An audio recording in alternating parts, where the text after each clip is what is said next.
The screen fades in from black, revealing a vast, glittering expanse of space.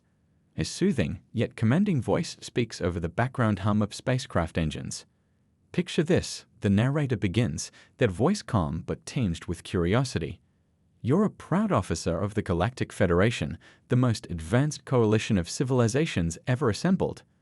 Your species has mastered faster-than-light travel, uncovered the secrets of the universe, and encountered countless alien worlds. To you humans, those tiny, gravity-bound creatures living on a single blue planet are just another primitive species. The scene transitions to a futuristic starship, bustling with activity.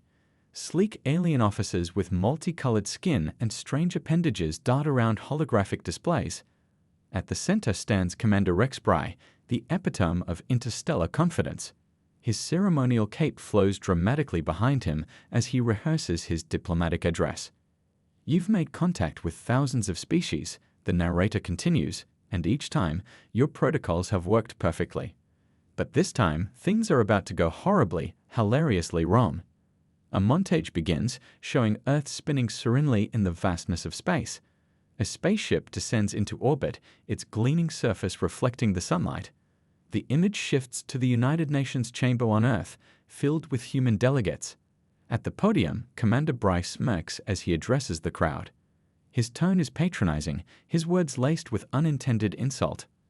Your achievements are remarkable, Bryce says, gesturing grandly, considering your evolutionary disadvantages. How do you even stand under such crushing gravity?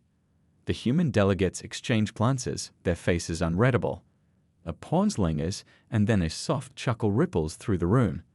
The camera zooms in on General Maria Rodriguez, a formidable figure with sharp eyes and a wry smile.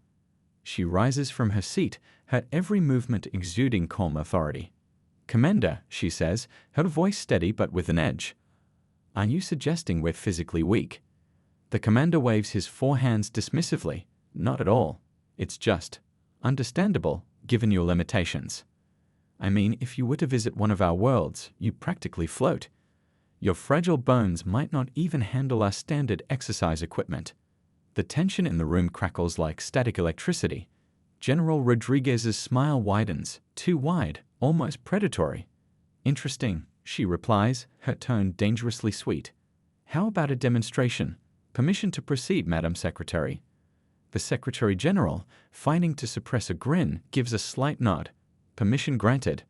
Cut to a close-up of Commander Bry, his confident smirk faltering. What follows, the narrator interjects, is the moment that turned the Galactic Federation's pride into a galaxy-wide meme. The screen bursts into action. General Rodriguez strides to the front of the room, rolling up her sleeves. A table is brought forward, and the commander hesitates before sitting down. His translator pings nervously as he places one of his arms on the table. The voiceover slows, adding weight to the scene. Imagine walking into a room thinking you're the smartest, strongest being there, only to discover, too late, that you've miscalculated. Gravely, Rodriguez grips Bry's hand. "Ready when you are, Commander," she says, her smile razor-sharp. The countdown begins. 3, 2, 1. The table jolts as the commander's arm is slammed down in an instant. His expression is priceless. A mix of disbelief and indignation. Laughter erupts from the human delegation, while the commander sputters, "That was unexpected." But it didn't end there, the narrator teases, the tone now playful. What followed was a series of events so humiliating, so absolutely absurd, that it led to the creation of a whole new galactic protocol, mandatory gravity testing. The scene cuts to rapid flashes of alien officers struggling in Earth's gyms, professors panicking over broken physics models, and a bewildered alien lieutenant losing to a human teenager in a strength competition. From viral videos to scientific meltdowns, the Galactic Federation learned a lesson it will never forget, the narrator says. But what exactly happened next? And why does humanity, a species so often underestimated, continue to surprise even the most advanced civilizations? The final shot shows Admiral Kaiser, a grizzled alien leader, holding a classified report labeled Top Secret.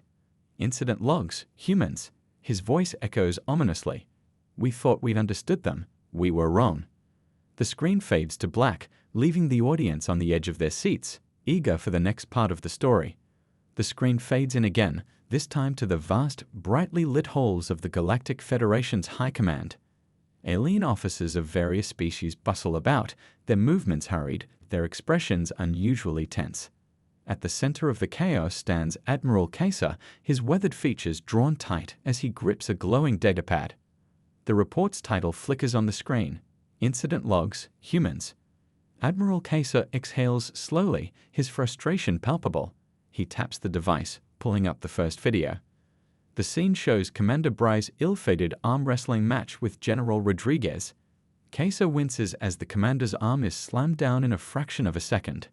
The Admiral doesn't flinch at the laughter or the sarcastic applause that follows. He's seen it all before.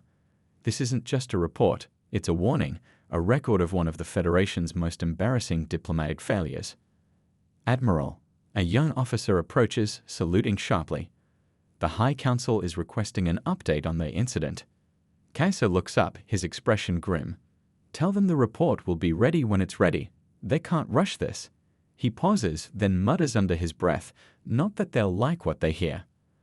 The officer hesitates, then ventures cautiously. Do you think we overestimated ourselves, sir, or underestimated them? The Admiral's eyes narrow. Both, and that's what makes this so dangerous. They're not just strong, they're unpredictable. And that's the kind of thing that keeps me up at night. The screen transitions back to Earth, where a group of Galactic Federation scientists are huddled in the embassy's state-of-the-art lab.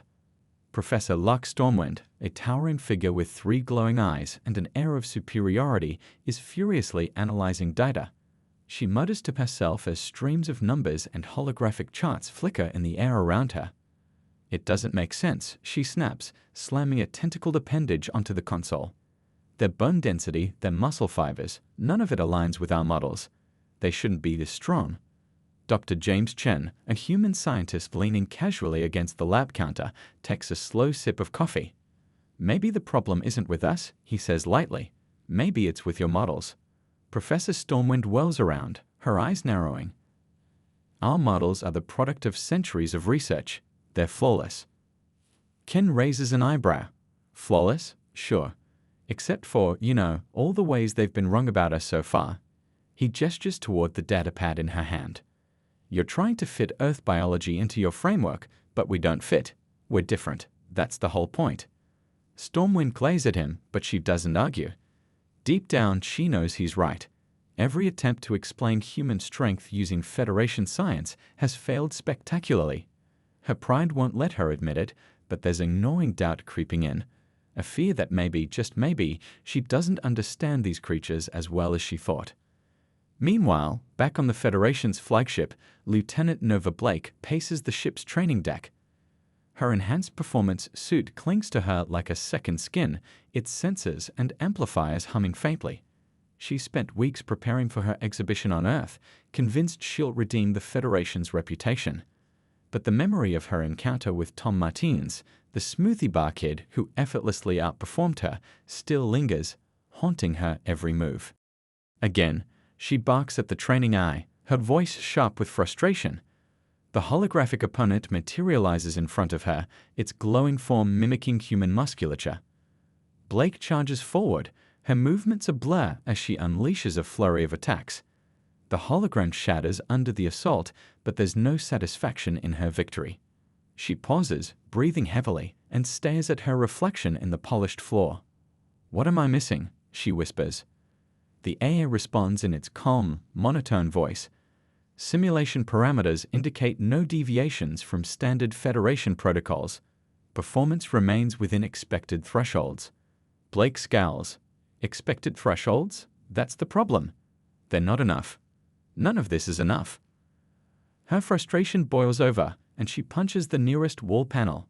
The impact leaves a dent, but it doesn't make her feel any better. Elsewhere on Earth, the humans are blissfully unaware of the turmoil they've caused among the Federation's ranks. At a bustling cafe near the embassy, Tom sits with a group of friends, recounting his encounter with Lieutenant Blake. "So there I was," he says, gesturing animatedly, "just trying to finish my protein shake, and she walks in all dramatic, like she's in a movie or something." His friends laugh, and one of them shakes their head. You're kidding. She actually thought her fancy suit would give her an edge. Tom nods, grinning.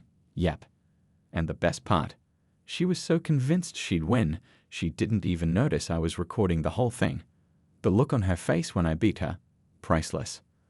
The group bursts into laughter, but Tom's smile falters for a moment. He glances out the window, where the towering Federation embassy looms in the distance. You know, he says more quietly, it's kind of weird. They're supposed to be so advanced, but they don't seem to get us at all. Like they don't understand how we work. Physically or otherwise. One of his friends shrugs. They're lost, right? If they want to underestimate us, that's on them. Tom nods, but the uneasy feeling lingers. He can't shake the sense that there's more to this story, something bigger than a few arm wrestling matches or viral videos. The scene shifts back to Admiral Kaiser, who's still poring over the incident logs. Each new report brings fresh humiliation, fresh evidence of the Federation's missteps. He pauses on one entry, reading it carefully. Gym incident, subject, Tom Martinez, he mutters, his eyes narrowing. Smoothie bar employee, no formal training. And yet, he trails off, his gaze hardening. There's a growing suspicion in his mind, one he doesn't want to acknowledge but can't ignore. What if it's not just physical? He murmurs to himself. What if there's something else at play here? Something we're missing? As the screen fades to black, the narrator's voice returns, low and ominous. The Federation thought it was dealing with a simple misunderstanding. But what they failed to realize was that humanity's strength isn't just in their muscles. It's in their unpredictability, their adaptability, their refusal to fit neatly into anyone else's expectations, and that is what makes them truly dangerous. The scene cuts off abruptly, leaving the audience hanging in suspense, eager to uncover what happens next.